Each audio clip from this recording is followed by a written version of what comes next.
Hey guys, welcome back to another episode of What's in the Box. Today we're going to take a look at one of our favorite performance brake products for the 350Z and G35, the Z1 Brake Master Cylinder Brace.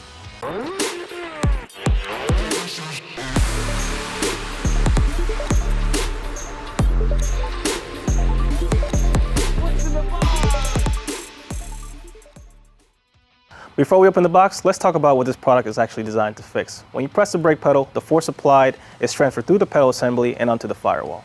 Although it's reinforced, the firewall is still easily manipulated and will flex. When the firewall flexes, the braking energy is lost.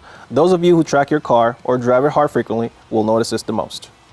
Now that you know what you needed, let's take a look in the box and see what you get.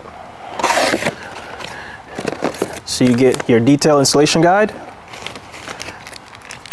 hardware, and your aluminum brace. The installation is pretty straightforward. Just follow the detail guide inside the box. When you're finished with the installation, take it to a suitable place and test it out. That's it for this episode of What's in the Box, guys. Thank you so much for watching. Make sure to hit the like button, subscribe, and comment below on what you guys like for us to cover next. Thanks for watching.